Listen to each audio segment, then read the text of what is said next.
귀신의 발자국을 쓸어라. 노스님의 지시에 밤새 빗자루질을 하던 동자승. 두려움은 마음이 만든 허상, 동자승이 공포를 이겨낸 기막힌 방법. 천광산 깊은 골짜기에 자리한 무연산은 해가 떨어지면 이승과 저승의 경계가 흐려지는 곳이었다. 낮 동안에는 기암괴석과 어우러진 단풍이 절경이라 하여 약초꾼들의 발길이 간혹 머물렀으나 어둠이 산허리를 감싸기 시작하면 산짐승조차 숨을 죽였다. 사람들은 그곳을 가리켜 귀신이 쉬어가는 터라고 수군거렸다. 13살의 동자승 혜진은 그 고요가 죽도록 싫었다. 저녁 예불을 마치고 법당 문을 닫을 때마다 혜진의 등줄기에는 식은땀이 흘렀다. 낡은 문창오지 너머로 일렁이는 촛불 그림자가 마치 머리를 풀어 헤친 여인의 춤사위처럼 보였기 때문이다. 산바람이 추녀 끝에 매달린 풍경을 때리면 그 소리는 맑은 울림이 아니라 누군가 억울함을 호소하는 비명처럼 혜진의 귓가에 파고들었다. 무연사에는 주지 스님인 무결 스님과 혜진 단둘뿐이었다. 무결 스님은 법명처럼 결점 하나 없어 보이는 인물이었으나 그만큼 서늘하고 매정했다. 그는 혜진이 밤마다 공포에 질려 이불을 머리끝까지 뒤집어 쓰고 떤다는 것을 알면서도 단 한 번도 따뜻한 위로를 건넨 적이 없었다. 오히려 그는 혜진의 공포를 즐기는 사람처럼 무심하게 방관했다. 계절은 늦가을에서 초겨울로 넘어가는 문턱이었다. 마른 낙엽이 바스락거리는 소리조차 천둥처럼 크게 들리던 어느 밤이었다. 혜진은 요일을 참지 못하고 자리에서 일어났다. 뒷가는 요사체에서 50걸음이나 떨어진 곳에 있었다. 낮에는 그저 흘길일 뿐인 그 50걸음이 밤이 되면 첫 낭떠러지 위에 외줄 타기보다 더 아득하게 느껴졌다. 혜진은 방문을 열기 전 마른 침을 삼켰다. 문고리를 잡은 손이 가늘게 떨렸다. 문을 열면 어둠 속에 숨어있던 하얀 손이 불쑥 튀어나와 발목을 낚아챌 것만 같았다. 마을에서 들었던 흉흉한 소문이 머릿속을 맴돌았다. 천광산 귀신은 발이 없다더라. 대신 산 사람의 발목을 잘라 제 발로 삼는다더라. 혜진은 눈을 질끈 감고 문을 박차고 나갔다. 차가운 산 공기가 폐부를 찔렀다. 달빛조차 구름에 가려 희미한 밤이었다. 혜진은 뒷간을 향해 뛰다시피 걸었다. 그때였다. 쓱, 쓱. 어디선가 빗자루질 소리 같은 것이 들렸다. 아니 그것은 마른 땅을 맨발로 끌며 걷는 소리와 흡사했다. 혜진의 발이 땅에 붙어버린 듯 멈췄다. 소리는 법당 뒤쪽 대나무 숲에서 들려오고 있었다. 바람 소리일 것이라고 스스로를 달래보려 했지만 소리는 너무나 규칙적이고 선명했다. 쓱, 턱, 쓱, 턱. 무언가를 끌고 가다가 잠시 멈추고 다시 끌고 가는 소리. 혜진의 상상력은 순식간에 공포라는 재료를 만나 거대한 괴물을 만들어냈다. 머리를 산발한 처녀 귀신이 젖은 소복을 입고 다리가 없는 몸을 팔로 기어서 이동하는 장면이 머릿속에 그려졌다. 혜진은 비명도 지르지 못한 채 주저앉았다. 바지가 축축하게 젖어들었다. 또 실수하고 말았다. 수치심보다 공포가 더 컸다. 그때 어둠 속에서 낮고 굵은 목소리가 들려왔다. 거기 누구냐? 귀신이 아니었다. 무결 스님이었다. 스님은 등불 하나 없이 어둠 속에서 걸어 나왔다. 그의 회색 승복은 어둠에 녹아들어 마치 그림자가 걸어다니는 듯 했다. 스님은 주저앉은 혜진과 그 아래로 번져가는 얼룩을 내려다보았다. 경멸도 동정도 없는 건조한 눈빛이었다. 밤이 깊었다. 들어가 자거라. 스님은 혜진의 실수를 탓하지 않았다. 그것이 더 무서웠다. 차라리 호통을 치면 현실로 돌아온 느낌이 들 텐데 스님은 마치 혜진이 보는 헛것을 자신도 보고 있다는 듯 묘한 여운을 남기고 돌아섰다. 혜진은 젖은 옷을 갈아입지도 못하고 방으로 기어들어가 뜬 눈으로 밤을 지새웠다. 바람이 불 때마다 문풍지가 떨었고 혜진의 심장도 함께 떨었다. 두려움은 실체가 없을 때 가장 거대하다는 것을 13살의 소녀는 본능적으로 깨닫고 있었다. 다음 날 아침 무연사는 평소와 다름없는 고요함 속에 잠겨 있었다. 하지만 혜진의 눈에는 모든 것이 달라 보였다.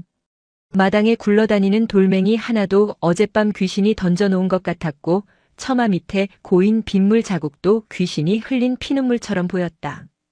공양간에서 아침밥을 짓는데 아궁이 불빛이 유난히 붉었다. 혜진은 밥을 짓다가 몇 번이나 뒤를 돌아보았다. 누군가 등 뒤에서 입김을 불어넣는 것 같은 서늘함이 느껴졌기 때문이다. 점심나절이 되자 산 아래 마을에서 김노인이 올라왔다. 쌀과 소금을 지게에 지고 올라오는 김노인은 무연사와 속세를 이어주는 유일한 끈이었다. 혜진은 김노인이 반가워 한 걸음에 달려나갔다. 사람의 온기가 그리웠다.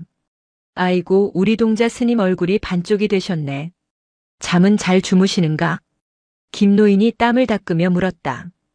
혜진은 차마 귀신이 무서워 잠을 못 잤다고 말할 수 없어 어색하게 웃어넘겼다. 김노인은 툇마루에 걸터앉아 무결 스님에게 마을 소식을 전했다. 스님 아랫마을 최진사댁 며느리가 어젯밤에 목을 매달았답니다. 혜진의 귀가 번쩍 뜨였다. 무결 스님은 찻잔을 든 손을 멈추지 않고 담담하게 물었다. 원한이 깊었겠구나. 말도 마십시오. 시어머니 구박에 못 이겨 그리 되었는데 죽기 전에 피를 토하며 저주를 퍼부었답니다. 내 죽어서도 이 집안의 씨를 말리겠노라고. 헌데 기이한 일은 그 며느리가 죽은 시각에 마을 어귀 성황당 나무가 벼락을 맞아 두 쪽이 났다는 겁니다. 김노인의 목소리가 점점 낮아졌다. 그는 주위를 두리번거리더니 목소리를 더 낮추어 속삭였다. 더 흉흉한 소문은 그 며느리의 시신이 사라졌다는 겁니다. 염을 하려고 들어갔더니 방 안에 물기만 흥건하고 시신은 온데간데 없더랍니다. 사람들은 그 원귀가 산으로 올라왔을 거라고. 혜진은 들고 있던 빗자루를 놓칠 뻔했다. 산으로 올라왔다니. 그렇다면 어젯밤 들었던 그 소리가 헛것이 아니었단 말인가. 상상은 꼬리에 꼬리를 물고 이어졌다. 최진사댁 며느리가 물귀신이 되어 이 산을 기어오르고 있다. 물기가 흥건하다는 말은 어젯밤 자신이 들었던 질척이는 소리와 맞아떨어졌다. 무결 스님은 김노인의 말을 듣고도 표정 하나 변하지 않았다. 그저 차를 한 모금 마시고는 낮게 은조렸다. 산 사람은 살아야 하고 죽은 자는 가야 할 곳으로 가야지. 헛된 말에 마음을 뺏기지 마라. 김노인이 내려가고 난 뒤 무연사의 공기는 더욱 무거워졌다. 해가 서산으로 기울기 시작하자 산 그림자가 길게 늘어지며 마당을 덮쳤다. 혜진은 마당에 찍힌 자신의 그림자조차 낯설게 느껴졌다. 그림자가 제멋대로 움직여 자신의 목을 조를 것만 같았다. 저녁 공양 시간 혜진은 밥알이 모래알처럼 느껴져 제대로 삼킬 수 없었다. 무결 스님은 그런 혜진을 뚫어지게 쳐다보았다. 스님의 눈빛은 깊은 우물 같아서 그 속을 알 수가 없었다. 혜진아. 예, 스님. 오늘 밤은 달이 밝겠구나. 예? 네. 달이 밝으면 보지 말아야 할 것도 보이는 법이다. 스님의 말은 수수께끼 같았다. 보지 말아야 할 것. 그것이 무엇을 의미하는지 묻고 싶었지만 입이 떨어지지 않았다. 스님은 젓가락을 내려놓으며 덧붙였다. 마음이 허한 자에게는 헛개비가 깃들고 마음이 굳건한 자에게는 부처가 깃든다 했다. 내 마음은 지금 어디에 있느냐? 혜진은 대답하지 못했다. 자신의 마음은 지금 공포라는 괴물에게 잡아먹히고 있었기 때문이다. 그날 밤 바람이 거세졌다. 창호지 문이 덜컹거리는 소리가 요란했다. 혜진은 이불 속에서 몸을 웅크리고 귀를 막았다. 하지만 소리는 손바닥을 뚫고 들어왔다. 기익. 이번에는 법당 문이 열리는 소리였다. 바람 탓일까 아니면 누군가 문을 연 것일까. 혜진은 숨을 멈추고 소리에 집중했다. 탁, 탁, 탁. 마루를 밟는 소리. 분명히 누군가가 법당 안을 걸어다니고 있었다. 무결 스님은 건너방에 있었다. 스님이 예불을 드리러 간 것일까? 하지만 스님은 이 시간에 법당에 가지 않는다. 그렇다면 저것은 무엇인가? 혜진의 머릿속에 김노인이 했던 말이 스쳐 지나갔다. 사라진 시신, 물기 흥건한 방, 젖은 발자국. 공포가 극에 달해 비명조차 나오지 않을 때 방문이 벌컥 열렸다. 나와라. 무결 스님이었다. 스님의 손에는 낡은 대나무 빗자루가 들려 있었다. 역광을 받은 스님의 모습은 거대한 산처럼 보였다. 스님? 마당에 나가보아라. 스님의 목소리는 엄격했다. 거부할 수 없는 힘이 실려 있었다. 혜진은 떨리는 다리를 억지로 움직여 방 밖으로 나갔다. 툇마루에 서자 차가운 바람이 뺨을 때렸다. 그리고 혜진의 눈이 커졌다. 달빛이 구름 사이로 비치는데 마당 가득 기이한 자국이 찍혀 있었다. 그것은 사람의 발자국 같기도 했고 짐승의 발자국 같기도 했다. 아니, 젖은 천을 질질 끌고 다닌 듯한 불규칙한 얼룩들이 마당을 뒤덮고 있었다. 이것이 무엇입니까? 혜진이 덜덜 떨며 물었다. 무결 스님은 마당을 내려다보며 차갑게 말했다. 어젯밤 귀신이 다녀간 흔적이다. 혜진의 심장이 쿵 하고 내려앉았다.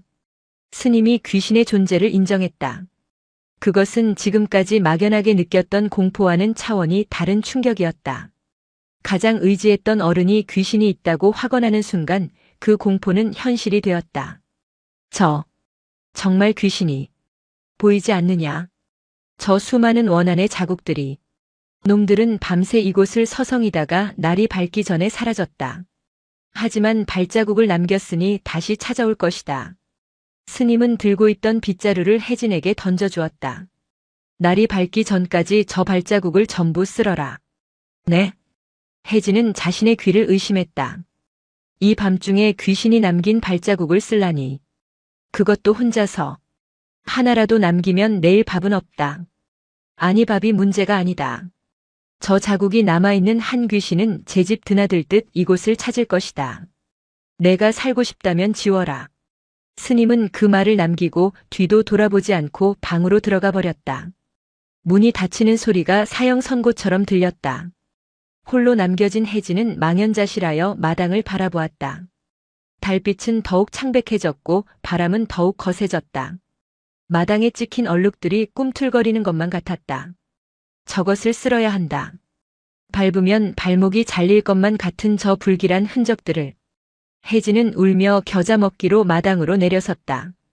흙바닥에 발이 닿는 느낌이 끔찍했다. 빗자루를 쥔 손에 땀이 흥건했다. 그는 눈을 질끈 감고 빗자루질을 시작했다. 슥, 슥. 빗자루 소리가 정적을 깼다. 처음에는 무서워서 닥치는 대로 비질을 했다. 하지만 아무리 쓸어도 얼룩은 쉽게 사라지지 않는 것 같았다. 달빛이 구름에 가려졌다 나타나기를 반복할 때마다 얼룩의 모양이 바뀌어 보였다. 저기도 있어. 혜진의 눈에는 보이지 않는 것이 보이기 시작했다. 분명히 방금 쓸었는데 다시 보면 희미한 자국이 남아있는 것 같았다. 그것은 최진사댁 며느리의 얼굴 형상 같기도 했고 자신을 노려보는 눈동자 같기도 했다. 여기를 쓸지 않으면 귀신이 올 거야. 다시 올 거야. 혜진의 빗자루질이 점점 빨라졌다. 호흡이 거칠어졌다. 공포는 빗자루 끝을 타고 온몸으로 퍼져나갔다. 그는 단순히 흙바닥을 쓰는 것이 아니었다. 자신의 머릿속에 각인된 공포를 쓸어내려 발버둥 치고 있었다. 시간이 얼마나 흘렀을까?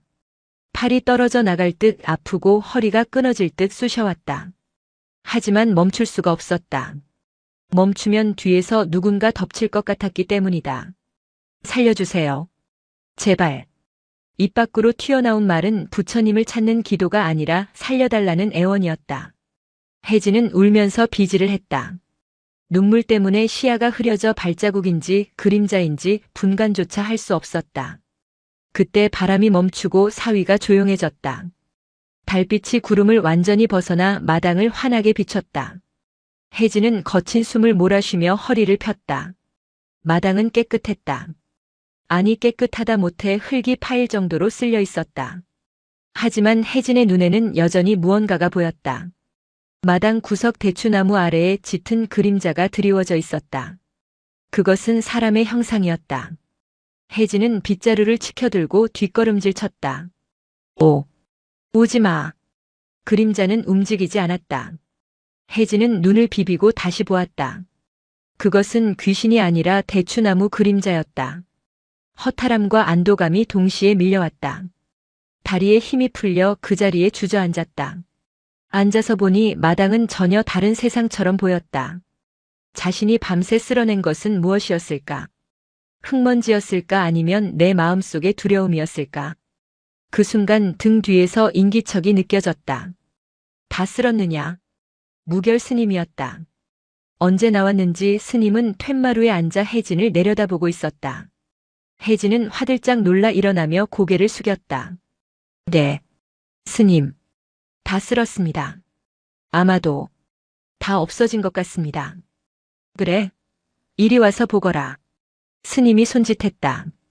혜진은 쭈뼛거리며 툇마루로 올라가 스님 옆에 섰다. 스님이 가리키는 손가락 끝을 따라 시선을 옮겼다. 저것이 무엇으로 보이느냐? 스님이 가리킨 곳은 마당 한가운데였다.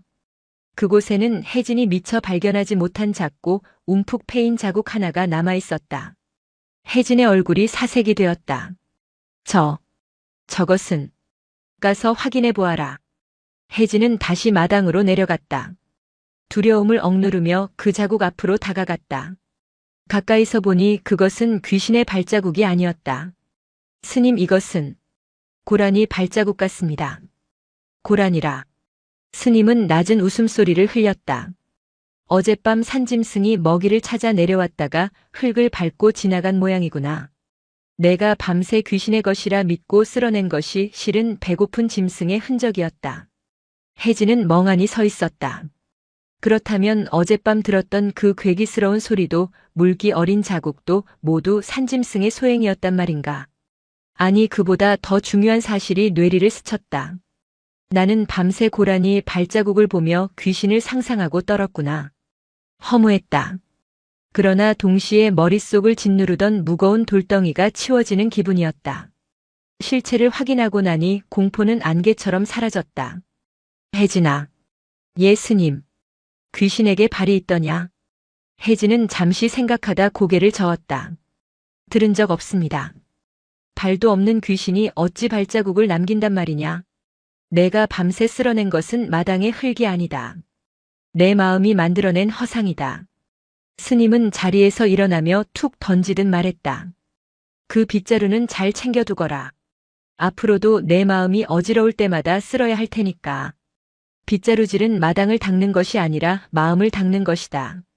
스님이 방으로 들어간 뒤에도 혜진은 한동안 마당에 서 있었다. 동이 터오고 있었다. 푸르스름한 새벽빛이 마당을 감싸자 밤새 그토록 무섭게 보였던 나무 그림자들이 평범한 나무로 돌아왔다. 혜진은 빗자루를 꼭 쥐었다.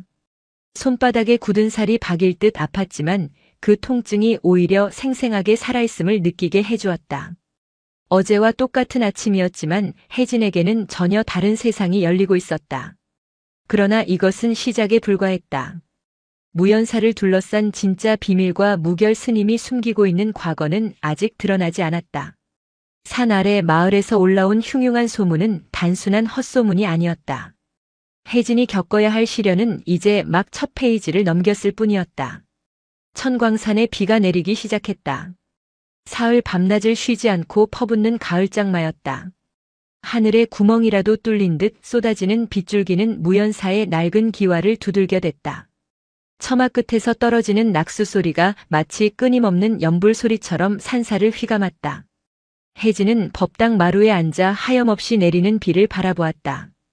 빗자루로 마당에 발자국을 쓸어낸 지 닷새가 지났지만 마음 한구석에는 여전히 불안의 찌꺼기가 남아있었다. 비가 오면 세상이 물에 잠기고 경계가 흐려진다. 그 흐려진 경계 틈으로 초대받지 않은 손님이 찾아올 것만 같았다. 저녁 공양을 준비하던 시간이었다. 빗소리 사이로 질척이는 발소리가 섞여들었다. 철뻑, 철뻑. 혜진은 솥뚜껑을 닫으려다 멈칫했다. 산짐승이 아니다. 네 발 달린 짐승은 저런 박자로 걷지 않는다. 저것은 두 발로 걷는 사람의 소리였다. 이 궂은 날씨에 험한 산길을 올라올 사람이 누가 있겠는가. 김노인도 비가 오면 발길을 끊는 터였다. 불길한 예감이 혜진의 목덜미를 스쳤다. 최진사댁 며느리가 물귀신이 되었다는 소문이 다시금 뇌리를 파고들었다. 혜진은 부직갱이를 꽉 쥐고 부엌 문틈으로 마당을 내다보았다. 일주문 밖에서 누군가 걸어오고 있었다.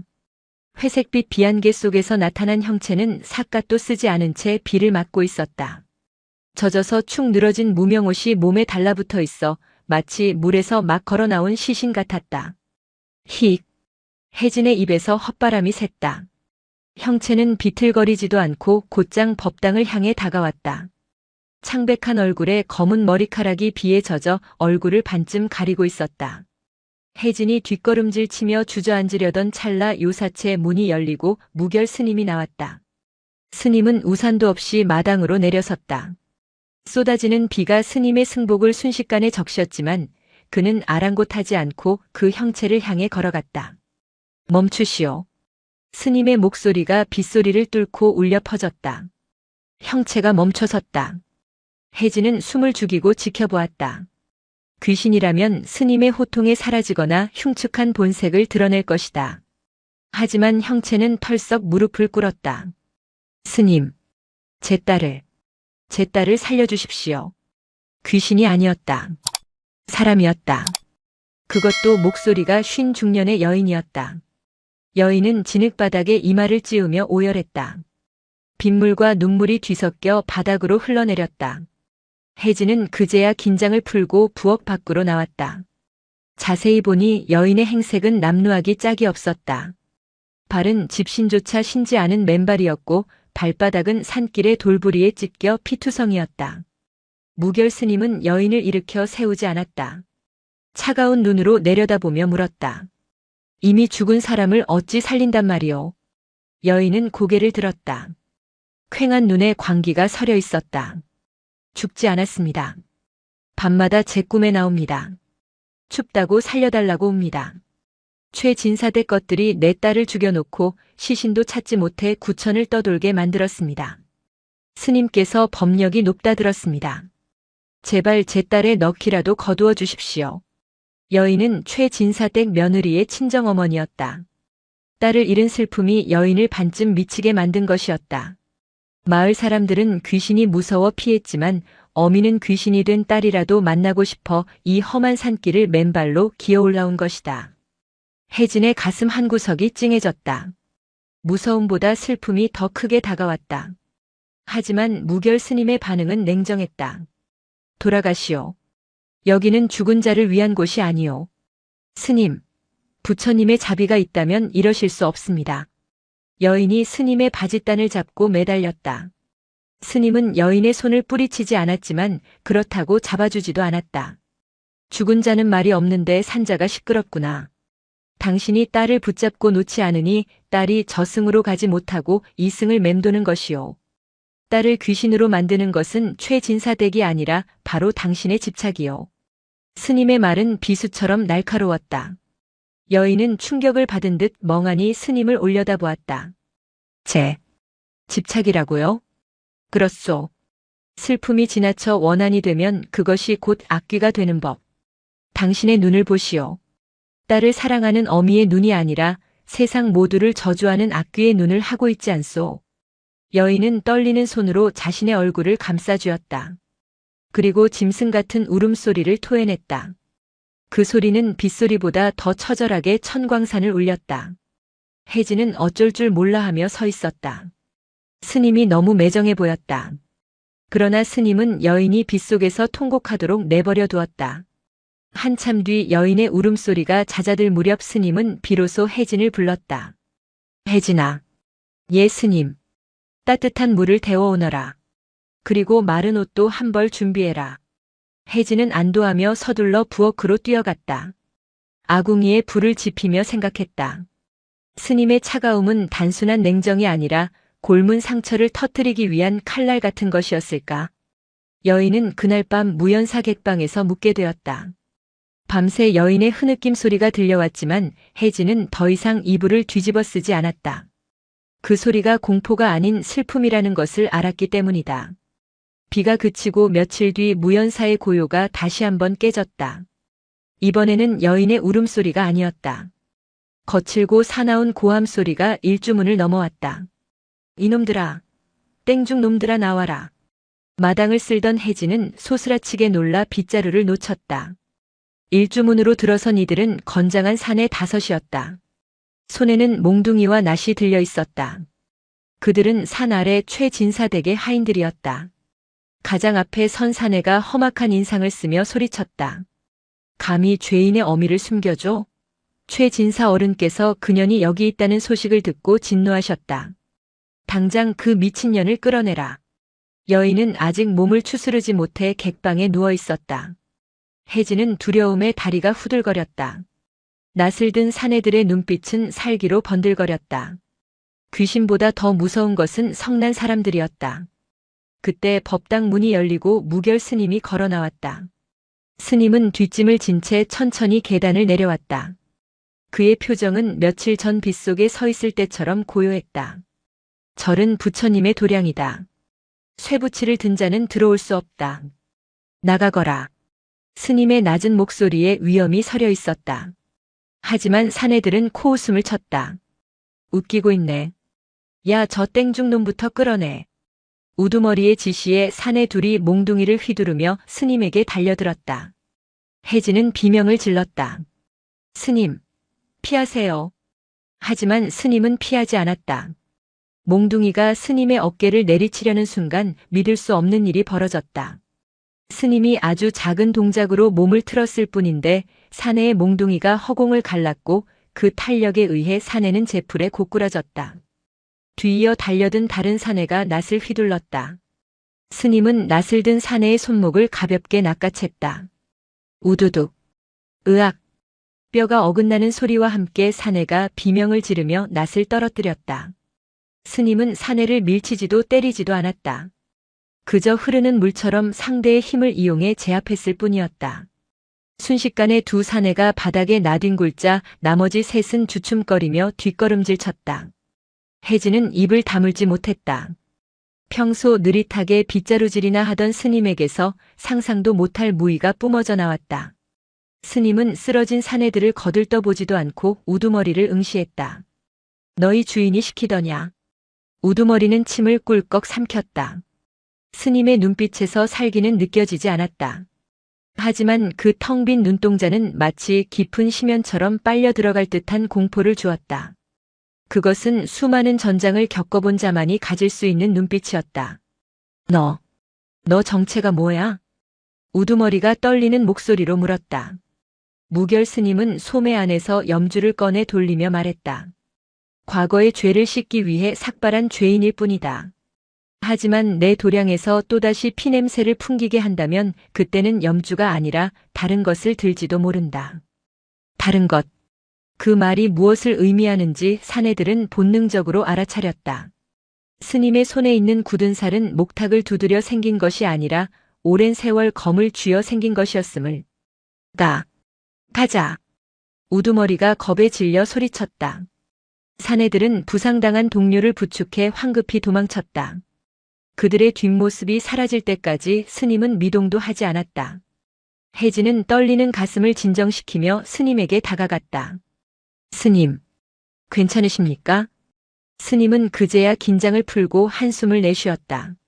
놀라게 했구나. 스님은 무공을 하실 줄 아십니까? 혜진의 물음에 스님은 쓸쓸한 미소를 지었다. 사람을 죽이는 기술을 배웠으나 사람을 살리는 법은 배우지 못했다. 그래서 지금껏 이러고 있는 것이다. 스님은 바닥에 떨어진 낫을 집어들었다. 이 쇠붙이도 농부가 들면 생명을 키우는 도구가 되지만 사리를 품은 자가 들면 흉기가 된다. 마음이 중요하다. 모든 것은 마음에 달려있다. 그날 밤 혜진은 잠을 이루지 못했다. 스님의 과거가 궁금하기도 했지만 그보다 더 충격적인 것은 낮에 보았던 사내들의 광기였다.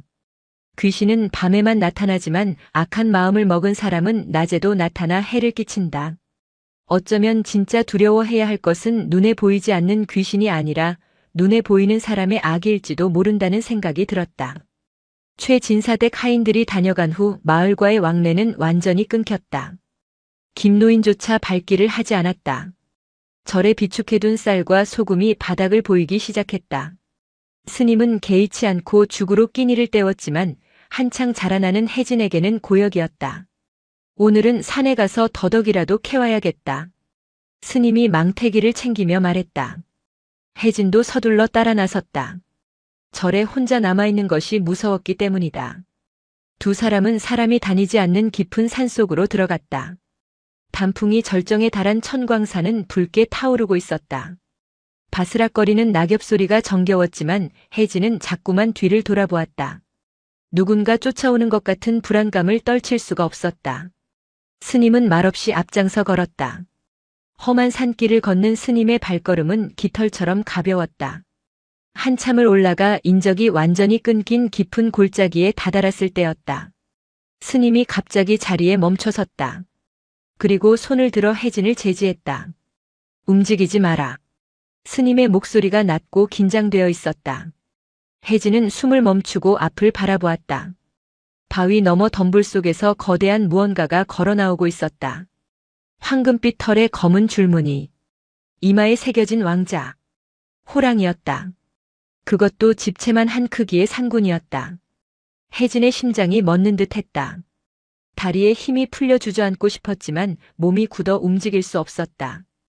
호랑이의 노란 눈동자가 두 사람을 향했다. 그 눈빛은 포식자의 흉포함보다는 산을 지키는 신령의 위엄을 담고 있었다. 호랑이는 천천히 그들에게 다가왔다. 거리는 불과 10걸음. 콧김이 느껴질 만큼 가까웠다. 혜진은 눈을 질끈 감았다. 이제 죽었구나. 눈을 피하지 마라. 스님의 목소리가 귓가에 들려왔다. 두려움을 보이면 잡아먹힌다. 똑바로 보아라. 저것은 짐승이 아니라 이 산의 주인이다. 혜진은 억지로 눈을 떴다. 호랑이와 눈이 마주쳤다. 기이하게도 호랑이의 눈을 마주하는 순간 공포가 조금씩 사그라들었다. 호랑이의 눈에는 살기가 없었다. 그저 지나가는 길에 마주친 돌멩이를 보듯 무심했다. 호랑이는 스님과 혜진을 한번 훑어보더니 유유히 그들 옆을 지나쳐갔다. 꼬리가 혜진의 옷자락을 스치고 지나갔다. 거친 털의 감촉이 생생했다. 호랑이는 뒤도 돌아보지 않고 숲속으로 사라졌다. 호랑이가 완전히 사라지고 나서야 혜진은 참고 있던 숨을 토해냈다. 살았다. 스님은 덤덤하게 다시 걷기 시작했다. 스님, 호랑이가 저희를 왜 해치지 않았을까요? 우리가 살기를 품지 않았고 저 또한 배가 고프지 않았기 때문이다. 짐승은 이유 없이 살생하지 않는다. 재미로 죽이고 괴롭히는 것은 인간뿐이다. 스님은 잠시 멈춰서서 호랑이가 사라진 쪽을 바라보았다. 산군은 사람의 마음을 꿰뚫어 본다. 내가 만약 최진사댁 하인들처럼 분노와 살기로 가득 차 있었다면 산군은 너를 적으로 간주했을 것이다. 하지만 너는 그저 두려워했을 뿐이다. 두려움은 죄가 아니다. 산군도 그것을 안 것이다. 혜진은 자신의 손을 내려다보았다. 떨림이 멈춰 있었다. 방금 전 숲의 제왕과 마주하고도 살아남았다. 그 사실이 혜진에게 묘한 용기를 주었다. 나는 호랑이 앞에서도 살아남았다. 그런데 무엇이 무섭단 말인가? 밤마다 무서워했던 처녀 귀신도 낮에 보았던 흉악한 하인들도 호랑이의 압도적인 존재감 앞에서는 하찮게 느껴졌다. 산을 내려오는 길 혜진의 발걸음은 한결 가벼워졌다.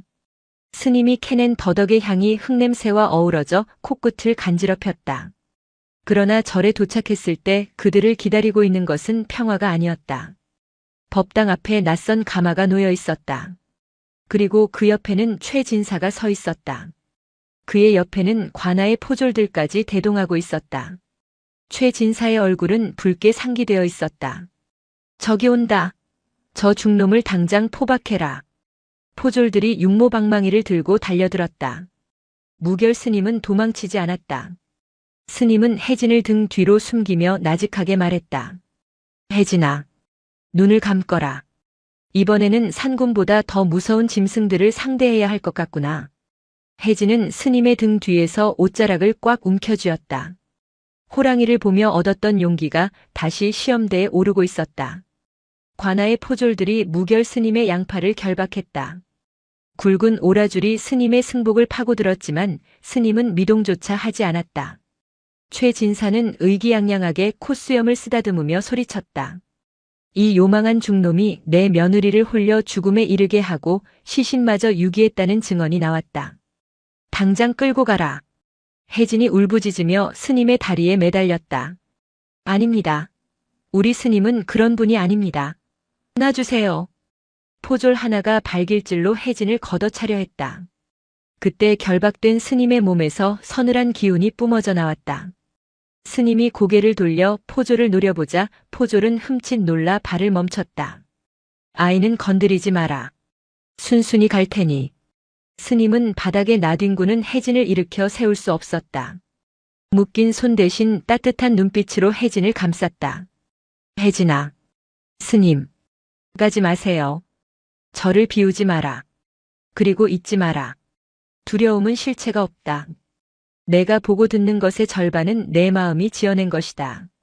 진실을 보려거든 마음의 눈을 떠야 한다.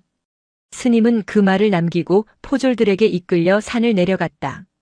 최진사와 하인들의 비웃음 소리가 멀어질 때까지 혜진은 멍하니 그 뒷모습을 바라보았다. 무연사에 다시 정적이 찾아왔다. 하지만 그 정적은 이전과 달랐다. 스님이 계실 때의 고요함이 편안한 휴식 같았다면 지금의 적막은 거대한 바위가 가슴을 짓누르는 듯한 압박감이었다. 해가 지고 어둠이 밀려왔다.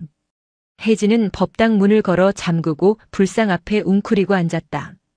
바람이 불 때마다 문풍지가 울었다.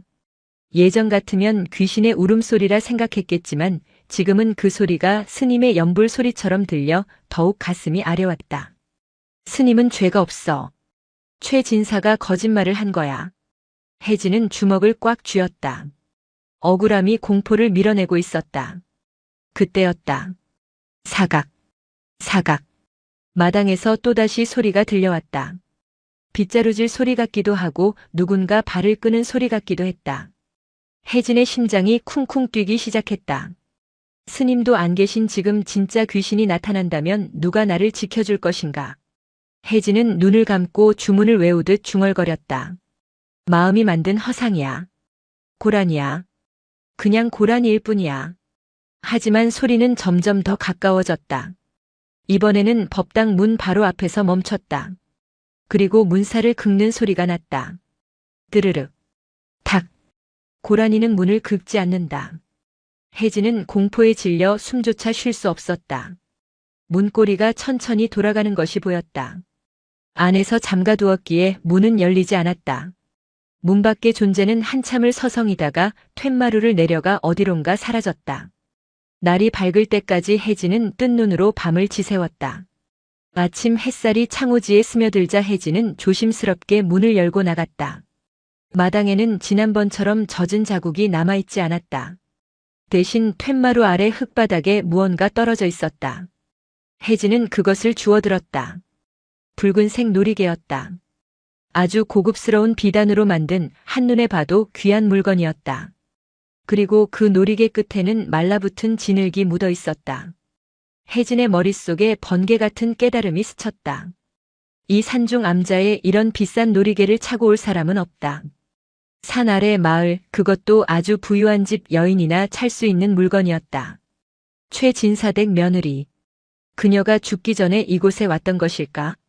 아니면 귀신이 되어 자신의 물건을 떨어뜨리고 간 것일까? 혜진은 놀이개를 꽉 쥐었다. 이것은 단순한 유류품이 아니었다. 스님의 누명을 벗길 수 있는 단서일지도 모른다. 혜진은 결심했다. 더 이상 법당 안에 숨어 떨고 있을 수만은 없었다. 스님은 진실을 보려면 마음의 눈을 뜨라고 했다. 내가 내려가야 해. 혜진은 승복근을 단단히 졸라매고 빗자루 대신 보찜을 챙겼다. 13살 소년의 눈빛에서 겁쟁이의 흔적은 사라지고 없었다. 산 아래 마을은 흉흉했다. 저작거리 곳곳에서 사람들은 무연사 스님 이야기를 안주 삼아 떠들고 있었다. 그중이 며느리와 내통했다지. 시신을 토막내서 산짐승 먹이로 줬다더라. 생김새부터가 예사롭지 않더라니 살인귀였어. 혜진은 고개를 푹 숙이고 사람들 사이를 지나갔다. 귀를 막고 싶었지만 억지로 열어두었다. 사람들이 떠드는 헛소문 속에 혹시라도 진실의 조각이 섞여 있을지 모른다는 생각 때문이었다. 관아 앞에는 포졸들이 삼엄하게 경계를 서고 있었다. 혜진이 기웃거리자 포졸 하나가 창을 겨누며 위협했다. 저리 가라. 거짓골을 해서는 어디를 얼씬거려. 혜진은 쫓겨나 골목길 구석에 쭈그리고 앉았다. 배가 고프고 다리가 아팠다. 무엇보다 세상 사람들이 모두 적처럼 느껴져 서러움이 복받쳤다. 그때 누군가 혜진의 앞에 툭 하고 주먹밥 하나를 던져주었다. 먹어라. 고개를 들어보니 덩치가 공만하고 얼굴에 흉터가 있는 사내가 서 있었다. 피 묻은 앞치마를 두른 그는 마을 외곽에 사는 백정 춘석이었다. 사람들은 그가 천하다 하여 피했지만 혜진은 그가 무연사에 가끔 고기를 몰래 가져다 주던 것을 기억했다. 무결 스님은 살생을 금하는 승려였지만 춘석이 가져온 고기를 물리치지 않고 받아 산짐승들에게 나누어 주곤 했었다. 아저씨, 스님 일 때문에 왔냐? 춘석은 주위를 살피더니 혜진을 자신의 푸죽간 뒷방으로 데려갔다. 비릿한 피 냄새가 났지만 거리의 냉대보다는 훨씬 따뜻했다. 혜진이 허겁지겁 주먹밥을 먹는 동안 춘석은 굵은 팔뚝으로 물을 썰며 말했다. 난 안 믿는다. 스님이 그럴 분이 아니라는 거. 맞아요. 스님은 억울해요. 하지만 최진사 그 양반이 워낙에 돈으로 관할을 쥐락펴락하니 쉽지 않을 거다. 증거도 다 조작해놨을 거고. 혜진은 품속에서 붉은 놀이개를 꺼냈다. 이거. 어젯밤 절마당에 떨어져 있었어요. 춘석이 놀이개를 받아들고 이리저리 살펴보았다. 이건 최진사댁 문양이 박혀 있구나. 귀한 건데. 이걸 며느리가 차고 다녔단 말이냐? 네. 아마도요. 그런데 이상해요. 김노인 말로는 며느리가 목을 매달아 죽었다고 했는데 목을 매단 사람이 어떻게 절까지 와서 이걸 떨어뜨려요? 춘석의 눈이 가늘어졌다. 귀신이 흘리고 갔거나 아니면 누군가 흘렸겠지. 헌데 이 진흙을 봐라. 춘석이 놀이개 끝에 묻은 흙을 손톱으로 긁어냈다. 이건 그냥 흙이 아니다. 붉은 황토야. 천광산 흙은 검은색이지 황토가 아니다. 이 근방에서 붉은 황토가 나오는 곳은 딱 한 군데뿐이다. 거기가 어딘데요? 최진사댁 뒤뜰에 있는 오래된 우물가. 거기가 황토밭이지. 혜진의 심장이 요동쳤다. 최진사댁 우물가에 흙이 묻은 놀이개가 왜 산꼭대기 무연사에 떨어져 있었을까? 누군가 최진사댁에서 절까지 왔다는 증거예요. 그렇지. 며느리를 죽인 놈이든 시신을 옮긴 놈이든 그 흙을 밟은 놈이 절에 왔었다는 얘기다. 춘석은 혜진을 바라보며 씩 웃었다. 흉터 때문에 험상궂어 보였지만 눈빛만은 듬직했다. 꼬마 스님, 겁 안 나냐? 최진사는 호랑이보다 더 무서운 놈인데. 스님이 그랬어요. 두려움은 마음이 만드는 거라고. 스님을 구할 수만 있다면 호랑이 굴이라도 들어갈 거예요. 자식. 제법인데. 좋아. 이 백정놈이 칼춤 한번 쳐주마. 오늘 밤 최진사댁 담을 넘자. 달이 구름 뒤로 숨은 캄캄한 밤이었다. 춘석과 혜진은 최진사댁의 높은 담장 아래 몸을 숨겼다. 춘석은 덩치에 어울리지 않게 날렵했다. 그가 혜진을 들어올려 담 위로 넘겨주었다. 최진사댁은 고래등 같은 기와집이었다. 사랑채에서는 술판이 벌어졌는지 시끌벅적한 소리와 기생들의 웃음소리가 흘러나왔다. 며느리가 죽은 지 얼마 되지도 않았는데 술판이라니. 혜진은 치밀어 오르는 분노를 사겼다. 두 사람은 그림자처럼 움직여 뒤뜰로 향했다. 춘석의 말대로 뒤뜰 구석에는 사용하지 않는 폐우물이 하나 있었다. 우물 주변의 흙은 정말로 붉은색이었다. 여기야. 춘석이 속삭였다. 혜진은 우물가를 살폈다. 며칠 전 비가 많이 왔음에도 불구하고 우물가 바닥에는 수레바퀴 자국 같은 것이 깊게 패여 있었다. 그리고 그 자국은 뒷문 쪽으로 이어져 있었다. 수레로 무언가를 실어 날랐어. 춘석이 우물 안을 들여다보았다. 우물은 깊고 어두웠다. 시신을 여기에 유기했나? 춘석이 밧줄을 꺼내 자신의 허리에 묶었다. 내가 내려가 보마. 망을 봐라. 춘석이 우물 안으로 내려가는 동안 혜진은 주위를 경계했다. 심장이 터질 듯 뛰었다. 바람 소리에 나뭇잎이 흔들릴 때마다 경비병이 튀어나올 것만 같았다. 잠시 후 우물 안에서 춘석의 신호가 왔다. 줄을 당기라는 뜻이었다. 혜진이 끙끙거리며 줄을 잡고 버티자 춘석이 벽을 타고 올라왔다. 그의 손에는 물에 젖은 헝겊 조각 하나가 들려 있었다. 시신은 없다. 하지만 이게 바닥에 걸려 있더구나. 그것은 피 묻은 저고리 고름이었다. 역시 여기서 죽였어. 목을 매단 게 아니라 여기서 죽이고 시신을 밖으로 빼돌린 거야. 그때였다. 사랑채 쪽에서 왁자지껄하던 소리가 뚝 끊기고 누군가의 고함 소리가 들렸다. 누구냐? 거기 누구냐? 들켰다.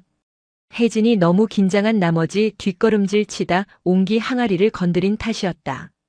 쨍그랑하고 항아리 깨지는 소리가 밤 공기를 갈랐다. 도망쳐. 춘석이 혜진을 낚아채듯 안고 담벼락을 향해 뛰었다.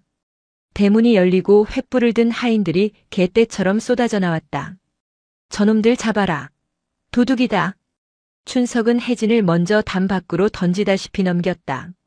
그리고 자신도 넘으려는 찰나 하인이 던진 돌이 춘석의 다리를 강타했다. 윽. 춘석이 비틀거렸다. 하인들이 몽둥이를 들고 쇄도했다. 춘석은 품에서 정육용 칼을 꺼내려다 멈칫했다. 칼을 뽑으면 돌이킬 수 없는 일이 벌어진다. 그는 대신 맨주먹으로 앞서 달려온 하인의 명치를 가격했다. 어서 뛰어. 관하로 가지 말고 산으로 가. 산으로. 춘석이 소리쳤다. 그는 담을 넘지 않고 하인들의 길을 막아섰다. 혜진을 보내기 위해서였다. 아저씨, 가라니까. 가서 스님한테 알려. 증거는 내가 가지고 있잖아. 혜진은 눈물을 머금고 달리기 시작했다. 뒤에서 춘석이 하인들과 엉겨붙어 싸우는 소리와 둔탁한 타격음이 들려왔다. 혜진은 숨이 턱끝까지 차오르도록 뛰었다. 마을을 벗어나 산길로 접어들었지만 뒤에서는 횃불들이 뱀처럼 꼬리를 물고 쫓아오고 있었다. 도망칠 곳은 무연사뿐이었다. 혜진은 네 발로 기어서 산을 올랐다. 다리는 이미 감각이 없었고 폐는 찢어질 듯 아팠다. 하지만 멈출 수 없었다. 품속에 든 피 묻은 옷고름과 놀이개가 스님의 목숨줄이었다. 무연사 마당에 도착했을 때 혜진은 탈진하여 쓰러졌다. 법당은 텅 비어 있었고 달빛만이 차갑게 내려앉아 있었다. 이제 어떡하지? 포졸들이 여기까지 쫓아올 텐데. 그때 법당 뒤편에서 인기척이 느껴졌다. 포졸들인가? 혜진은 빗자루를 움켜쥐고 몸을 일으켰다. 하지만 나타난 사람은 의외의 인물이었다. 머리를 산발하고 흰 소복을 입은 여인. 며칠 전 빗속에서 울부짖던 그 미친 어머니였다. 아, 아주머니? 여인은 멍한 눈으로 혜진을 바라보았다. 그녀의 손에는 횃불이 들려 있었다. 내 딸이 춥다고 한다. 불을 피워달라고 한다. 여인의 눈은 정상이 아니었다. 그녀는 횃불을 법당 기둥에 가져다 댔다. 안 돼요. 혜진이 달려들어 여인을 말렸다. 하지만 여인의 힘은 생각보다 셌다. 다 태워버릴 거야. 내 딸을 죽인 놈들도 방관한 놈들도 이 저주받은 세상도 다 태워버릴 거야. 여인은 혜진을 뿌리치고 횃불을 던졌다.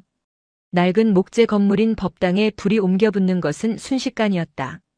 불길은 뱀 혀처럼 날름거리며 처마를 타고 올랐다. 불이야, 불이야. 혜진은 소리쳤지만 산속에 들어줄 사람은 아무도 없었다. 그때 산 아래에서 최진사의 하인들과 포졸들이 헐떡거리며 올라왔다. 그들은 불타는 법당을 보고 당황했다. 이게 무슨 일이야? 최진사가 가마에서 내려 소리쳤다. 저놈이다. 저 꼬마 중놈이 증거를 없애려고 불을 질렀다. 최진사는 뻔뻔하게도 죄를 뒤집어 씌웠다. 하인들이 혜진을 잡으러 다가왔다. 뒤에는 불길이 치솟고 앞에는 악당들이 막아서고 있었다. 절체절명의 순간이었다. 혜진은 뒷걸음질 치다 마당 한가운데 섰다. 불길이 거세지면서 마당이 대낮처럼 환해졌다. 그 불빛 아래에서 혜진은 하인들의 그림자를 보았다. 기이하게도 하인들의 그림자가 일렁이는 불빛 때문에 거대하게 늘어지고 뒤틀려 마치 괴물처럼 보였다. 예전 같으면 그 모습에 기절했을 것이다. 하지만 지금 혜진의 눈에는 다르게 보였다. 저건 그림자일 뿐이야. 실체가 아니야. 저 사람들도 마찬가지야. 겉모습은 무섭지만 속은 죄지은 자들의 두려움으로 가득 차 있어. 혜진은 춘석에게서 받은 피 묻은 옷고름을 높이 쳐들었다. 이게 보이는가? 13살 소년의 목소리라고는 믿기지 않을 만큼 쩌렁쩌렁한 일갈이었다. 하인들이 주춤했다. 이것은 최진사댁 우물 속에서 찾은 죽은 며느리의 옷고름이다. 최 진사가 며느리를 죽이고 시신을 빼돌린 증거가 여기 있다. 최 진사의 얼굴이 흑빛이 되었다. 저놈이 미쳤나? 당장 입을 막아라. 죽여도 좋다. 하인들이 다시 달려들려는 찰나 불타는 법당 안에서 쾅 하는 소리와 함께 대들보가 무너져 내렸다. 불티가 사방으로 튀며 하인들을 덮쳤다. 그 혼란을 틈타 혜진은 빗자루를 곤봉처럼 휘두르며 저항했다. 오지마.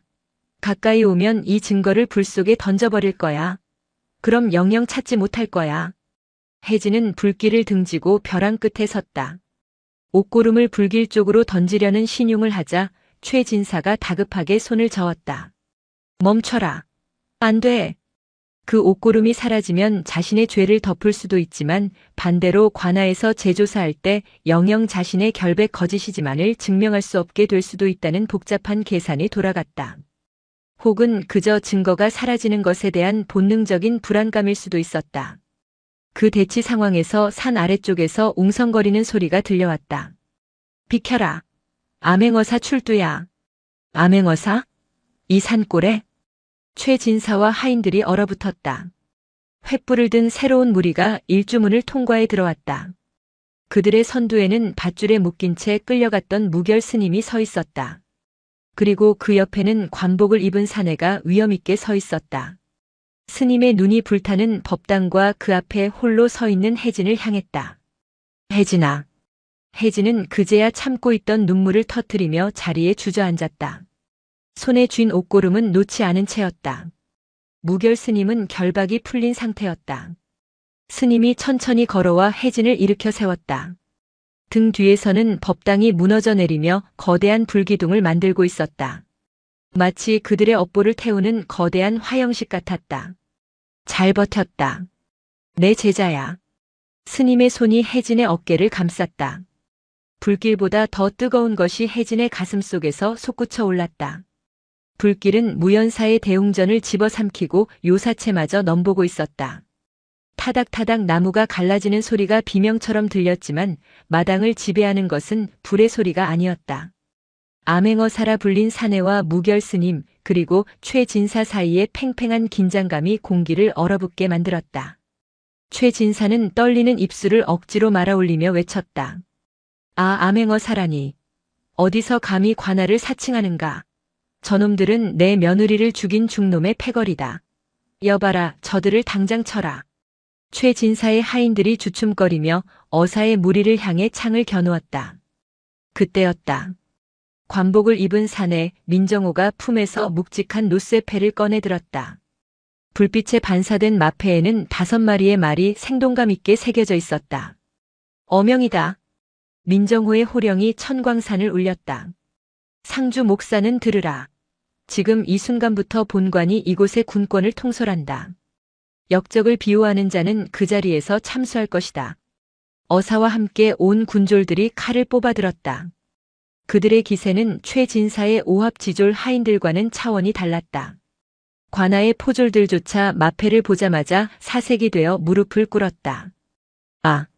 아이고, 죽여주십시오. 최 진사의 다리가 풀렸다. 그는 바닥에 주저앉으며 뒷걸음질 쳤다.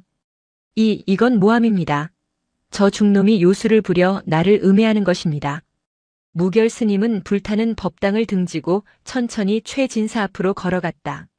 스님의 승복은 여기저기 찢어지고 그을려 있었으나 그의 눈빛은 그 어느 때보다 맑고 서늘했다. 스님은 최 진사 앞에 섰다. 최대감. 스님이 낮게 불렀다. 당신은 밤마다 귀신이 무서워 잠을 설친다 했소? 천만에. 당신이 진짜 무서워한 것은 귀신이 아니라 당신의 죄가 드러나는 것이었소. 그래서 죄 없는 내 제자에게 누명을 씌우고 이 절을 태워 입을 막으려 한 것이지. 스님은 혜진을 돌아보았다. 혜진은 여전히 손에 피 묻은 옷고름을 쥐고 멍하니 서 있었다. 스님이 혜진에게 손을 내밀었다. 혜진아, 그 증거를 어사께 드려라. 혜진은 떨리는 손으로 옷고름과 놀이개를 민정호에게 건넸다. 민정호는 증거물을 받아들고 면밀히 살폈다. 붉은 황토와 최씨 가문의 문양, 그리고 혈흔. 이것만으로도 내 놈을 추국하기엔 충분하다. 민정호가 무결 스님을 향해 고개를 숙였다. 장군. 아니 스님. 늦어서 송구합니다. 그 말에 최진사의 눈이 튀어나올 듯 커졌다. 자, 장군이라니?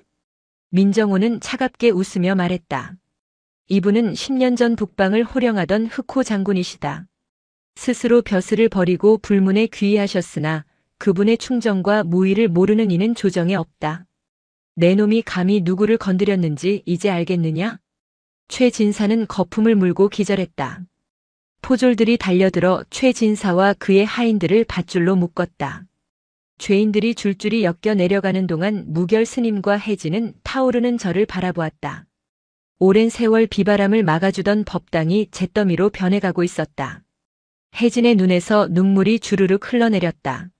스님, 우리 절이 다 탔습니다. 이제 어떡합니까? 무결 스님은 혜진의 어깨를 감싸 안았다. 혜진아, 잘 보아라. 예? 절은 탔지만 부처는 타지 않았다. 기둥은 무너졌지만 도량은 그대로다. 내가 목숨을 걸고 지킨 것은 건물이 아니라 진실이다. 그것으로 되었다. 스님의 시선이 불길 넘어 어딘가 먼 곳을 향했다. 그리고 묵은 것이 사라져야 새 것이 들어서는 법이다. 저 불이 그간 이곳에 서려 있던 거짓된 공포와 헛소문까지 모두 태워버릴 것이다. 날이 밝았다. 잿더미가 된 무연사에는 매캐한 연기만 피어오르고 있었다. 어사의 명령으로 관아의 병력과 마을 사람들이 총동원되어 최진사댁을 수색했다. 혜진은 가장 먼저 백정 춘석의 안위를 살폈다. 다행히 춘석은 마을 어귀 초가집에 옮겨져 치료를 받고 있었다. 다리가 부러지고 온몸이 멍투성이었지만 의식은 또렷했다. 꼬마 스님, 살아있었구나. 춘석이 누운 채로 손을 흔들었다. 혜진은 달려가 춘석의 거친 손을 잡고 엉엉 울었다. 아저씨 때문에, 저 때문에, 울지 마라. 사내 자식이. 내 평생 칼밥 먹고 살았지만 어젯밤처럼 신나게 주먹질해 본 건 처음이다. 속이 다 시원하더라. 춘석은 껄껄 웃다가 옆구리가 결리는지 인상을 찌푸렸다. 혜진은 춘석에게 깊이 허리 굽혀 인사했다. 이 천한 백정이 아니었다면 진실은 영원히 우물 속에 묻혔을 것이다. 곧이어 최진사댁 뒤뜰 우물가에서 수색 작업이 시작되었다. 민정호 어사와 무결 스님 그리고 혜진이 지켜보는 가운데 병졸들이 밧줄을 타고 마른 우물로 내려갔다. 무언가 있습니다. 우물 아래에서 외침이 들렸다. 잠시 후 밧줄에 묶여 올라온 것은 멍석에 말린 시신이었다. 썩는 냄새가 진동했지만 그것은 분명 사람의 형체였다. 멍석을 풀어 헤치자 참혹한 광경이 드러났다. 시신의 목에는 선명한 끈 자국이 있었고 손톱은 빠져 있었으며 온몸이 구타로 인해 성한 곳이 없었다. 자살이 아니었다. 명백한 타살이었다. 그때 마을 사람들이 웅성거리며 길을 터주었다. 미친 어머니가 비틀거리며 걸어왔다. 그녀는 밤새 산을 헤매다 내려온 듯 옷이 갈갈이 찢겨 있었다. 그녀는 시신을 보자마자 비명조차 지르지 못하고 그 자리에 굳어버렸다. 아가. 어머니는 기어서 딸의 시신 곁으로 갔다. 썩어가는 얼굴을 어루만지고 앙상한 손을 뺨에 비볐다. 춥지? 얼마나 추웠니? 어미가 늦게 와서 미안하다. 정말 미안하다. 지켜보던 마을 사람들도 옷소매로 눈물을 훔쳤다. 혜진도 고개를 돌려 흐느꼈다. 그동안 귀신이라 무서워했던 존재가 실은 가장 가엾고 외로운 영혼이었음을 뼈저리게 느꼈다. 민정호 어사가 침통한 표정으로 검시관에게 물었다. 사인이 무엇이냐? 검시관이 시신의 입안을 살피더니 고개를 저었다. 직접적인 사인은 교사리오나 위장을 보니 굶은 지 오래되었습니다. 흙과 지푸라기가 위장에서 나왔습니다. 아마도 배고픔을 참지 못해 바닥에 흙이라도 주워 먹으려 했던 것 같습니다. 사람들이 경악했다. 천석군 부자라는 최진사댁 며느리가 굶어 죽다니. 조사 결과 밝혀진 진실은 추악했다. 최진사는 며느리가 친정으로 쌀을 빼돌렸다는 누명을 씌워 광에 가두고 밥을 주지 않았다. 실은 최진사가 며느리의 친정 재산을 가로채려던 계략을 며느리가 알아챘기 때문이었다. 며느리가 굶주림에 못 이겨 탈출하려 하자 하인들을 시켜 매질을 했고 그 과정에서 며느리가 숨지자 자살로 위장하려 했던 것이다. 짐승만도 못한 놈들. 춘석이 절뚝거리며 나타나 욕설을 내뱉었다. 분노한 마을 사람들이 최 진사 댁으로 돌을 던지기 시작했다. 그동안 최 진사의 위세에 눌려 숨죽였던 민심이 폭발한 것이었다. 최 진사와 가담한 하인들은 모두 압송되었다. 그들은 형조로 끌려가 엄한 처벌을 받을 것이다. 하지만 처벌만으로 죽은 자의 원한이 풀릴 수는 없었다. 며칠 뒤 무연사가 있던 터에서 위령제가 열렸다. 절은 사라지고 없었지만 무결 스님은 타다 남은 대들보 앞에 작은 제단을 마련했다. 마을 사람들이 십시일반으로 모은 과일과 떡이 제상에 올랐다. 미친 어머니는 이제 제정신이 돌아와 있었다. 그녀는 깨끗한 소복으로 갈아입고 딸의 위패 앞에 앉았다. 무결 스님이 목탁을 두드리기 시작했다. 탁, 탁, 탁. 맑은 목탁 소리가 잿더미가 된 산사에 울려 퍼졌다. 혜진도 스님 곁에 앉아 연불을 외웠다. 나무아미타불 관세음보살. 혜진의 연불 소리는 예전처럼 떨리지 않았다. 공포에 질려 의무적으로 외우던 주문이 아니었다. 한 맺힌 영혼이 부디 좋은 곳으로 가기를 바라는 간절한 기도가 담겨 있었다. 그때 바람이 불어와 제상의 촛불이 일렁였다. 연기가 피어오르며 허공으로 흩어졌다. 혜진은 눈을 감고 그 연기를 느꼈다. 가세요. 이제 편안히 가세요. 발자국은 제가 다 지웠습니다. 신기한 일이었다. 눈을 감았는데 마음속에서 어떤 영상이 떠올랐다. 흉측한 귀신의 모습이 아니었다.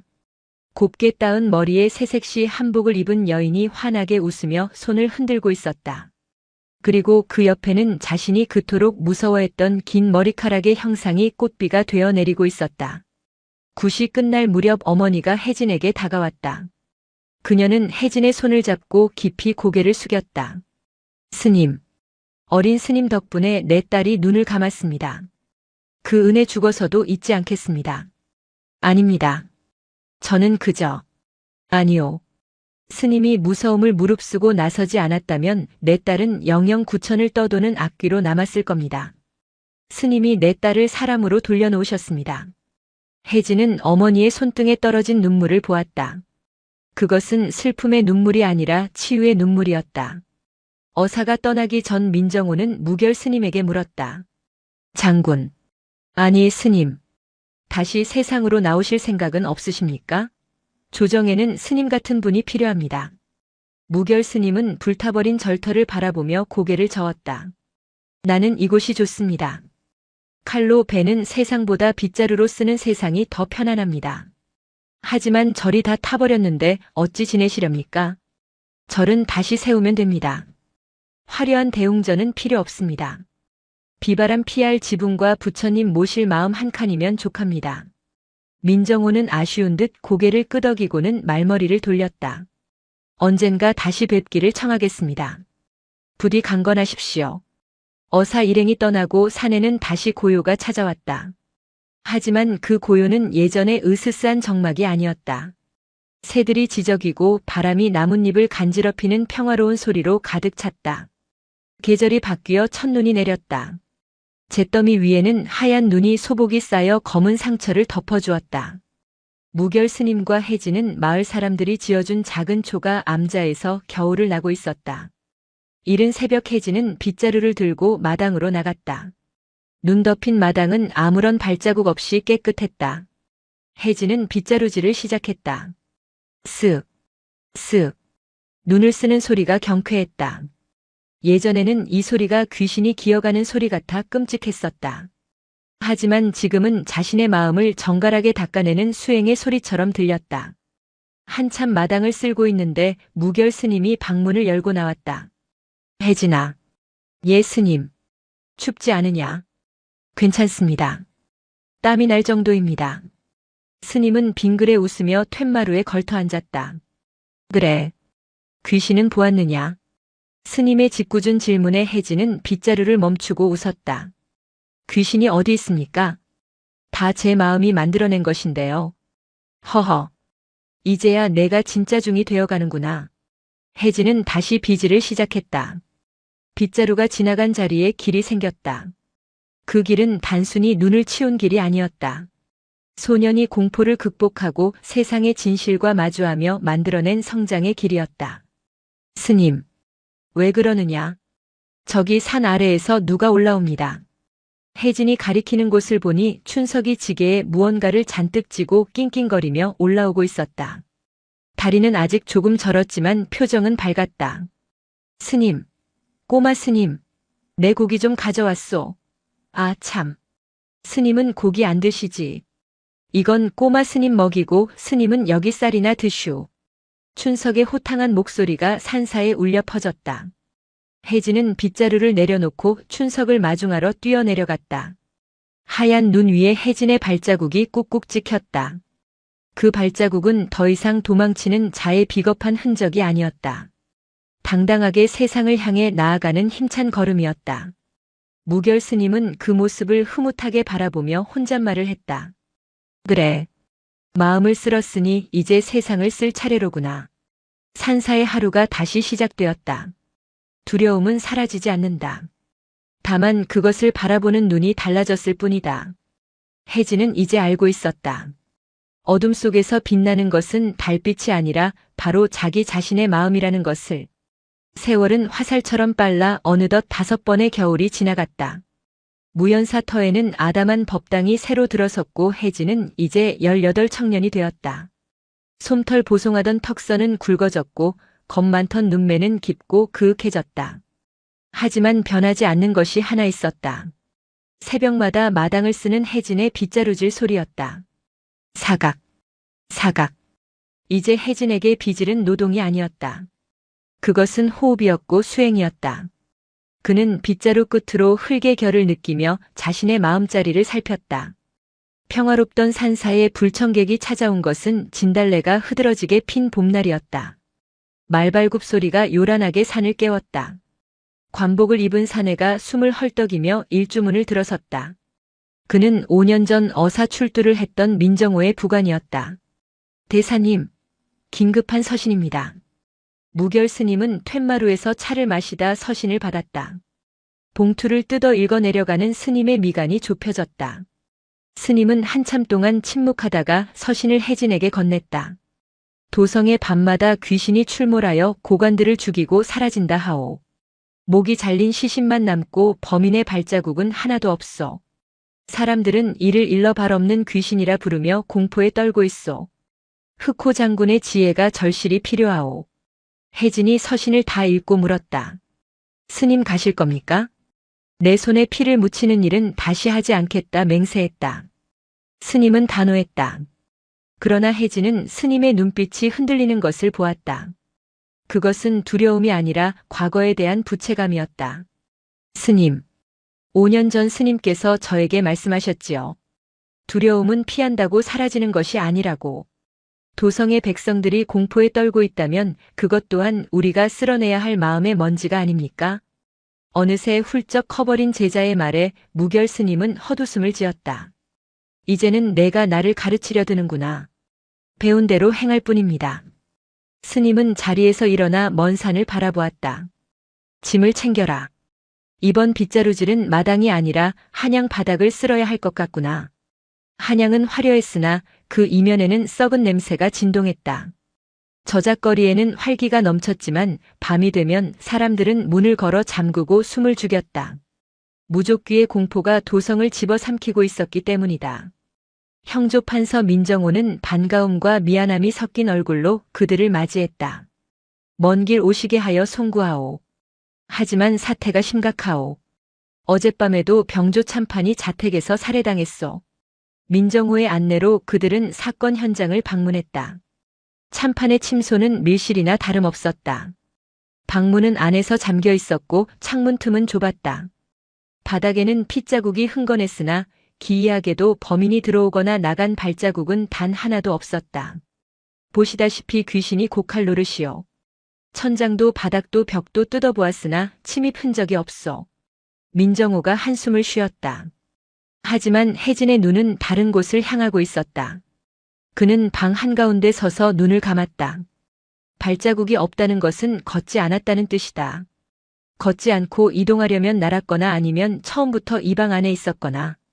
혜진은 눈을 뜨고 방 구석에 놓인 거대한 괴짝을 바라보았다. 대감 저 괴짝은 원래 저기에 있었습니까? 그렇다네. 참판이 아끼던 자개장이지. 혜진은 괴짝 앞으로 다가갔다. 겉보기엔 멀쩡했다. 하지만 혜진은 주머니에서 작은 콩 하나를 꺼내 바닥에 놓았다. 괴짝 아래 틈새로 콩을 굴려보았다. 콩은 굴러가다 멈췄다. 스님 바닥의 수평이 맞지 않습니다. 괴짝이 미세하게 움직였다는 뜻입니다.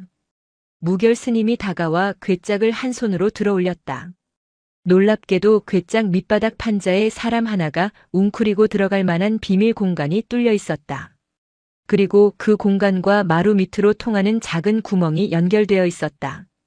범인은 밖에서 들어온 것이 아닙니다. 며칠 전부터 이 마루 밑에 숨어 있다가 밤이 되자 괴짝 밑을 뚫고 나와 살인을 저지르고 다시 마루 밑으로 사라진 것입니다. 혜진의 추리에 민정호가 무릎을 쳤다. 등잔 밑이 어둡다더니 귀신이 아니라 사람이었군. 하지만 무결 스님의 표정은 어두웠다. 스님은 괴짝 틈새에 끼어 있는 작은 천조각을 집어들었다. 검은 비단이었다. 이것은 북방 오랑캐들이 쓰는 은신술이다. 흙 속에 파묻혀 사흘 밤낮을 기다리는 인내심. 이것을 아는 자는 내 부하들 뿐이었다. 스님의 목소리가 가늘게 떨렸다. 무족귀의 정체는 귀신이 아니라 과거 스님과 함께 전장을 누볐던 망령 중 하나였던 것이다. 그날 밤 함정을 팠다. 다음 타겟으로 지목된 호조판서의 집. 혜진과 무결 스님은 호조판서의 방 병풍 뒤에 숨었다. 민정호의 군사들은 집 밖을 포위했다. 삼경이 되자 정막을 깨는 미세한 소리가 들렸다. 스르르. 마루 밑이 아니라 이번에는 천장이었다. 석갈의 틈이 벌어지더니 검은 그림자가 소리 없이 내려왔다. 그림자는 자고 있는 척하는 호조판서의 이불을 향해 검을 내리꽂았다. 챙. 그 순간 무결 스님이 튀어나와 빗자루 자루로 검을 막아냈다. 스님은 칼 대신 굵은 대나무 빗자루를 들고 있었다. 누구냐? 스님이 낮게 으르렁거렸다. 검은 복면을 쓴 자객은 당황하지 않고 뒤로 물러섰다. 그의 눈빛은 짐승처럼 번들거렸다. 오랜만이군. 흑호 장군. 목소리는 젊었다. 아니 여인의 목소리 같기도 하고 소년의 목소리 같기도 한 기묘한 음성 톤이었다. 나를 아느냐? 알다마다. 당신이 버리고 간 지옥에서 살아남은 아이니까. 자객이 다시 검을 휘둘렀다. 빠르고 매서웠다. 무결 스님은 빗자루로 검격을 받아내며 방어만 했다. 자객의 검술은 스님의 것과 닮아 있었다. 그것은 북방군 특유의 살수였다. 너는 누구냐? 정체를 밝혀라. 내 이름은 없다. 너희들이 내 이름을 뺏어갔으니까. 자객은 연막탄을 터뜨렸다. 뿌연 연기가 방을 가득 채웠다. 혜진이 기침하며 창문을 열었을 때는 이미 자객이 사라진 뒤였다. 하지만 혜진은 보았다. 연기 속에서 자객이 도망치며 흘린 것을. 그것은 낡은 놀이개였다. 5년 전 최진사댁 며느리의 것처럼 화려한 것이 아니라 투박하게 나무를 깎아 만든 호랑이 모양의 놀이개였다. 무결 스님은 그 놀이개를 보자마자 자리에 주저앉았다. 설화. 아시는 분입니까? 내 부관이었던 자의 딸이다. 10년 전 적들에게 포위당했을 때 나는 후퇴 명령을 내렸다. 하지만 부관은 내가 탈출할 시간을 벌기 위해 스스로 미끼가 되어 적진에 남았다. 그때 그의 품에 갓난쟁이 딸이 있었다. 나는 그 아이가 죽은 줄로만 알았다. 스님의 눈에 고통이 서렸다. 살아남은 자의 죄책감. 그것이 10년이라는 세월을 건너와 칼날이 되어 돌아온 것이다. 자객의 은신처는 도성 외곽에 버려진 성황당이었다. 혜진과 무결 스님은 단둘이 그곳을 찾았다. 관군을 데려오지 않은 것은 스님의 뜻이었다. 이것은 나의 업보이니 내가 풀어야 한다. 성황당 안에는 촛불 하나가 위태롭게 타고 있었다. 그리고 그 앞에 복면을 벗은 자객이 앉아 있었다. 20살 남짓 되어 보이는 여인이었다. 얼굴 반쪽에는 화상 흉터가 끔찍하게 남아 있었다. 왔구나. 여인 설아가 검을 뽑아들었다. 내 아비는 너를 믿고 목숨을 바쳤다. 그런데 너는 혼자 살아남아 중이 되어 팔자 좋게 돌을 닦고 있었더냐? 변명하지 않겠다. 너를 찾으려 했으나 시신조차 찾을 수 없었다. 찾으려 했다고? 웃기지 마라. 나는 적들의 노예로 끌려가 짐승처럼 살았다. 매일 밤 아버지가 말한 흑호 장군이 구하러 오기만을 기다렸다. 하지만 너는 오지 않았어. 설화의 절규가 좁은 성황당을 울렸다. 그녀의 검끝이 떨리고 있었다. 그래서 나는 스스로 악귀가 되었다. 너를 죽이고 내가 지키려 했던 이 나라의 고관대작들을 다 죽여버리기로 맹세했다. 설화가 달려들었다. 그녀의 검은 분노로 가득 차 있어 막는 것조차 버거웠다. 무결 스님은 빗자루가 잘려나가면서도 끝내 주먹을 뻗지 않았다. 베어라. 내 목으로 내 분노가 사라진다면 기꺼이 내주마. 스님이 빗자루를 버리고 두 팔을 벌렸다. 설화의 검이 스님의 목덜미 앞에서 멈췄다. 누가 그냥 죽여준대. 고통스럽게 죽여줄 거야. 설화가 다시 검을 치켜드는 순간 혜진이 그들 사이로 끼어들었다. 멈추시오. 혜진은 무기도 없이 맨몸으로 앞을 막아섰다. 비켜라 땡중. 너도 죽고 싶으냐? 당신은 지금 스님을 죽이려는 게 아니오. 당신은 아직도 그 지옥 속에 갇혀있는 어린 자신을 죽이고 있는 것이오. 혜진의 눈빛은 흔들림이 없었다. 나는 보입니다. 당신의 검에는 살기가 아니라 살려달라는 비명이 서려 있습니다. 발자국 없는 귀신이라 했지요? 발자국을 남기지 않는 이유는 들키지 않기 위해서가 아니라 당신 자신이 어디에도 뿌리내리지 못하고 떠돌고 있다는 증거입니다. 혜진의 말은 설화의 폐부를 찔렀다. 내가 뭘 안다고 짓거려. 압니다. 저도 밤마다 두려움에 떨며 허상을 보았던 아이였습니다. 하지만 깨달았습니다. 귀신을 만드는 것은 세상이 아니라 내 마음이라는 것을. 당신 아버지가 목숨을 바쳐 스님을 살린 것은 복수를 하라는 뜻이 아니라 당신이 살아남아 이 아름다운 세상을 보게 하기 위함이었습니다. 혜진은 품에서 나무 놀이개를 꺼내 설화에게 내밀었다. 이 호랑이 놀이개. 아버지가 당신에게 주신 것이지요? 호랑이는 새끼를 지키지 해치지 않습니다. 당신 아버지는 당신이 살인귀가 되기를 원치 않으셨습니다. 설화의 눈에서 눈물이 주르륵 흘러내렸다. 흉터진 얼굴 위로 눈물이 지나가자 기괴해 보이던 얼굴이 슬픈 소녀의 얼굴로 변했다. 나는 그냥. 설화가 검을 떨어뜨렸다. 쨍그랑 소리와 함께 그녀는 바닥에 주저앉아 오열했다. 10년 동안 쌓아온 증오의 탑이 혜진의 말 한마디에 와르르 무너져 내렸다. 무결 스님이 다가와 설화를 안았다. 미안하다. 정말 미안하다. 내가 늦게 왔다. 스님의 승복이 설화의 눈물로 젖어들었다. 성황당 밖에서는 새벽이 밝아오고 있었다. 어둠이 걷히고 햇살이 들어오자 성황당 안의 음산한 기운도 사라졌다. 그때 밖에서 인기척이 들렸다. 민정호가 군사들을 이끌고 온 것이다. 범인은 안에 있느냐? 군사들이 들이닥치려 하자 혜진이 문을 막아섰다. 범인은 없습니다. 뭐라? 분명 이리로 도망치지 않았느냐? 무결 스님이 설화를 부축해 나왔다. 범인은 도망쳤소. 여기 있는 여인은 내가 잃어버렸던 조카딸이요. 민정호는 스님의 눈을 보았다. 그리고 바닥에 떨어진 자객의 검과 복면을 보았다. 상황을 짐작한 민정호는 잠시 침묵하다가 군사들에게 손짓했다. 범인은 놓쳤다. 산 너머로 도주한 모양이다. 전군 추격하라. 민정호는 스님에게 가볍게 목례를 하고 군사들을 돌렸다. 그는 법보다는 사람을, 과거보다는 미래를 선택한 것이다. 다시 무연사로 돌아오는 길. 일행은 셋으로 늘어 있었다. 설화는 삭발을 하고 승복을 입었다. 그녀는 더 이상 검을 잡지 않았다. 대신 그녀의 손에는 혜진과 똑같은 빗자루가 들려 있었다. 무연사 마당에 도착하자 봄바람이 불어왔다. 꽃잎이 마당 가득 휘날렸다. 혜진이 빗자루를 들고 마당에 섰다. 설화가 그 옆에 섰다. 무결 스님은 툇마루에 앉아 그들을 지켜보았다. 혜진아. 예 스님. 이 세상에 귀신이 있더냐? 5년 전과 똑같은 질문이었다. 혜진은 웃으며 대답했다. 예, 있습니다. 호, 어디에 있더냐? 혜진은 자신의 가슴을 가리켰다. 제 마음속에요. 때로는 두려움으로, 때로는 미움으로, 때로는 슬픔으로 귀신은 늘 찾아옵니다. 혜진은 빗자루로 바닥에 꽃잎을 쓸었다. 하지만 이제는 압니다. 그 귀신도 제 마음의 손님이라는 것을요. 오면 오는 대로 쓸어내고 가하면 가는 대로 보내주면 그뿐입니다. 설아도 빗자루질을 시작했다. 서툴지만 정성스러운 빗질이었다.